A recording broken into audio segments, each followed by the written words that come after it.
یا کتابچے یا conference proceeding کی شکل میں چھپا ہے اور وہ 5 مہینے بعد چھپا ہے. کیا ڈاکٹر عبدالسلام کو یہ لابنگ کرنی چاہیے تھی؟ Absolutely not. ان کو یہ لابنگ نہیں کرنی چاہیے تھی. ان کو سائنٹیفک کمیونٹی پہ چھوڑ دینا چاہیے تھا کہ وہی اس کا فیصلہ کریں, اور لابنگ کی کسی قسم کی کوئی ضرورت نہیں تھی. لابنگ کیوں کی, اس کی ایکسپلینیشن میں نے آپ کو دی ہے, اس کی جسٹیفیکیشن میں نے آپ کو نہیں دی. مگر کیا اس لابنگ کے نتیجے میں ان کو ایوارڈ ملا؟ اس کا جواب مجھے نفی میں دینا پڑے گا. اس کی وجہ یہ ہے کہ نوبل کمیٹی کو کل کے بچے تو نہیں ہیں. انہوں نے بیٹھ کے ان تینوں سائنٹسٹ کے ورک کو اسٹڈی کیا, باقاعدگی سے ایکسپرٹ سے رائے لی, اور اس کے بعد یہ فیصلہ کیا کہ ان تینوں کو ہی یہ ایوارڈ ملنا چاہیے. انفیکٹ جو نامینیشن پروسیس ہوتا ہے نوبل فزکس کی پرائز کا, اس میں 8 مہینے کا اسکریننگ اور ڈیسیجن میکنگ پروسیس ہوتا ہے. 5 ممبر نارویجین نوبل کمیٹی ہوتی ہے, اس کا اپنا سیکرٹری ہوتا ہے جو اس میں ووٹ نہیں کرتا, اور اس کے علاوہ وہ مزید اور انٹرنیشنل ایڈوائزرز کو بلاتے ہیں اور کہتے ہیں کہ جی اس پہ آپ نے اپنی رائے دینی. یہ جو ایڈوائزرز ہیں یہ پروفیشن کے اندر اپنے لیڈرز ہوتے ہیں, ایکیڈیمک ایکسپرٹس ہوتے ہیں, deans of universities and so on so forth, top level لوگ ہیں فیلڈ کے, وہی یہ ایکسپرٹس ہوتے ہیں, اور وہ پھر انڈیویجول رپورٹس تیار کرتے ہیں. جی ہر کینڈیڈیٹ پہ جس کو نامینیٹ کیا جا رہا ہے اس پہ انڈیویجول باقاعدہ رپورٹس تیار ہوتی ہیں ان کے کام کو اسٹڈی کرنے کے بعد, اور پھر ان انڈیپینڈنٹ رپورٹس کی بنیاد پہ جو نوبل کی کمیٹی ہے 5 ممبر کمیٹی, اس کے اندر ووٹ ہوتا ہے, اور بائی سمپل میجورٹی وہ فیصلہ کر لیتے ہیں کہ نوبل پرائز آف فزکس کس کو دینا ہے. اس ریگرس پروسیس کے بعد ہی نوبل کمیٹی نے یہ فیصلہ کیا کہ انفیکٹ یہ نوبل پرائز فار فزکس جس کے اندر الیکٹرو ویک تھیوری کو ڈیولپ کیا گیا 3 مختلف سائنٹسٹ کو دیا جائے گا, کسی ایک کو نہیں دیا جائے گا, تینوں کو دیا جائے گا, کیونکہ تینوں کی اہم کنٹریبیوشن ہے اس پرٹیکولر فیلڈ کے اندر. انٹرنیشنل سائنٹیفک کمیونٹی کا کنسنسس یہ ہرگز نہیں ہے کہ ڈاکٹر عبدالسلام نے پلیجرزم کمٹ کیا ہے. آپ خود اندازہ لگا سکتے ہیں کہ اس وقت سے لے کے اب تک ہزاروں سائنٹسٹ نے ان تینوں پیپرز کو پڑھا. ایک 1961 میں پبلش ہوا, ایک 67 میں پبلش ہوا, ایک 68 میں پبلش ہوا. ہزاروں لوگوں نے ان پیپرز کو پڑھا ہے, مگر یہ نہیں کہ لوگ کہہ رہے ہیں کہ جی او مائی گاڈ ڈاکٹر عبدالسلام نے جو ہے پلیجرزم کیا ہے. انفیکٹ سائنٹیفک کمیونٹی کا کنسنسس کچھ اسی طرح ہے جس طرح انسائکلوپیڈیا برٹانیکا نے لکھا ہے کہ Salam's hypothetical equations which demonstrated an underlying relationship between the electromagnetic force and the weak nuclear force postulated that the weak force must be transmitted by hitherto undiscovered particles known as weak vector bosons or W and Z bosons. اب اگلا جملہ اور سے سننے والا ہے. وہ لکھتے ہیں Weinberg and Glashow reached a similar conclusion using a different line of reasoning. Clear ہو گئی بات کہ نتیجہ وہی تھا, مگر لائن آف ریزننگ کس طرح سے وہ اس نتیجے پر پہنچے ان تینوں کے اندر فرق ہے. اسی وجہ سے تینوں کو نوبل پرائز دیا گیا. یہ نہیں کہ یہ کہا گیا ہو کہ ڈاکٹر سلام جو ہے اس نے تو پلیجرزم کیا ہے. پلیجرزم ایک بہت بڑا اور بہت سیریس چارج ہے. میں آپ کو بتاؤں کہ جب میں یونیورسٹی گیا گرینیل کالج, جب میں اپنا بیچلرز کر رہا تھا, پہلی دفعہ امریکہ گیا, تو وہاں پہ ایک اورینٹیشن سیشن ہوتا ہے. اس اورینٹیشن کے اندر انہوں نے بٹھا کے یہ کہا کہ جناب عالی اگر آپ نے ایک لائن بھی کاپی کی کسی اور کتاب سے تو آپ کو یونیورسٹی سے باہر نکال دیا جائے گا. اتنا سیریسلی وہاں پہ پلیجرزم کو لیا جاتا ہے کہ آپ تصور بھی نہیں کر سکتے. تو اگر accusation of plagiarism doctor Abdus Salam کے حوالے سے واقعی حقیقی ہوتا, اگر اس پہ کوئی ایویڈنس ہوتی, اگر اس کے حوالے سے کوئی ثبوت ہوتا, تو نہ صرف ان کا نوبل پرائز ان سے لے لیا جاتا بلکہ ان کی پروفیسرشپ بھی ان سے لے لی جاتی, ان کی تمام آنرری ڈگریز بھی ان سے لے لی جاتی, ان کے تمام ایوارڈز بھی ان سے چھین لیے جاتے. اگر آپ کو یقین نہیں ہوتا, یہ دیکھ لیں کہ یہ کئی قسم کی سرخیاں میں نے لگائی ہیں آپ کے لیے, جس سے یہ ثابت ہوتا ہے کہ جناب کئی تو ایسی سرخیاں بھی ہیں کہ جہاں پہ پروفیسرز پہ الزام بھی لگ گیا پلیجرزم کا, تو انہوں نے کہا میں ریزائن کر رہا ہوں, میرے پہ الزام یہ لگ گیا ایکسیٹرا. تو اگر پلیجرزم ثابت ہو جائے, دیر از نو وے کہ کوئی پروفیسر اپنا کام بھی رکھ سکے, اپنی جاب بھی رکھ سکے. بہرحال ان ویسٹرن یونیورسٹیز کے اندر ایسا اسٹرکٹ کرائٹیریا ہے. انسٹیڈ ہمیں کیا نظر آتا ہے, بالکل اس کے اپوزٹ, کہ امپیریل کالج یو کے, جہاں ڈاکٹر عبدالسلام نے تقریباً ساری زندگی پڑھایا, انہوں نے اپنی لائبریری کا نام رکھ دیا عبدالسلام لائبریری. آپ دیکھ لیں ایک لائبریری کا نام ڈاکٹر عبدالسلام لائبریری ہے. اس کے علاوہ ان کے پاس 40+ آنرری ڈاکٹریٹس ہیں پوری دنیا سے. میرے پاس ایک PhD ہے, ان کے پاس 40 PhDs ہیں. اندازہ کریں آپ, کیا ان یونیورسٹیوں نے یہ کہا کہ جی وہ تو پلیجرسٹ تھا, ہم آنرری ڈگریز واپس لیں گے.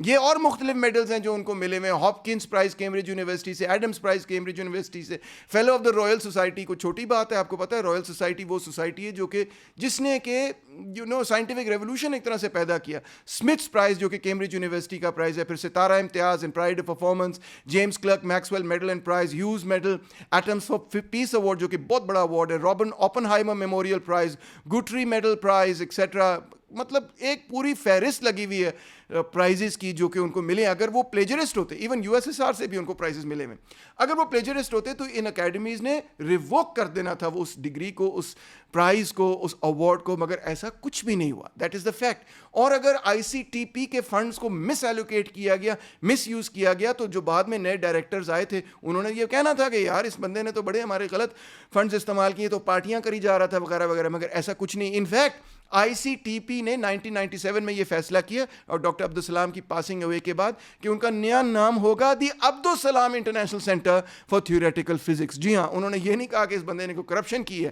اور اگر انہوں نے دیکھیں ٹاپ سائنٹسٹ کو وہ لے کر آئے اس سینٹر کے اندر, اور تھرڈ ورلڈ سائنٹسٹ کو لے کے آئے, تو یہی ایکچولی اس سینٹر کا کام تھا کہ تھرڈ ورلڈ سائنٹسٹ کو بھی لے کے آنا ہے, اور عالمی طور پہ جو ٹاپ سائنٹسٹ ہیں ان کی آپس کے اندر انٹریکشن کرانی ہے. تو اگر وہ عالمی سائنٹسٹ کو لے کر آ رہے تھے, اس میں قطعی طور پہ وہ ICTP کے مینڈیٹ سے ڈپارٹ نہیں کر رہے تھے, کیونکہ اس کا مینڈیٹ ہی یہ تھا کہ جو ویسٹرن ٹاپ سائنٹسٹ ہیں ان کو جو تھرڈ ورلڈ سائنٹسٹ ہیں ان کے ساتھ ایک دوسرے کے ساتھ ملانا ہے. یہ اس کا ایکچوئل پرپس تھا. آخر میں یہ کہوں گا کہ ڈاکٹر عبدالسلام کی لیگسی پوری دنیا کی لیگسی کا حصہ ہے, صرف پاکستان کی لیگسی کا حصہ نہیں. پاکستان اگر اس کو اون نہیں کرنا چاہتا نہ کرے, دنیا کے لوگ تو اس کو اون کریں, کیونکہ he broke the barriers of science and also of neo colonialism. انہوں نے یہ ثابت کیا کہ تھرڈ ورلڈ کنٹری, وہ کنٹری جس کے اوپر کولونیل رول ہوتا تھا, برٹش اور فرینچ اور اس طرح کی اور ویسٹرن پاورز, افریقہ اور ایشیا, تمام دنیا کے اوپر اپنی حکمرانی کرتی تھی, اور یہ کہتے تھے کہ یہ تو جاہل قسم کے لوگ ہیں, ہماری حکمرانی کے بغیر یہ تو اپنی حکومت بھی نہیں چلا سکتے.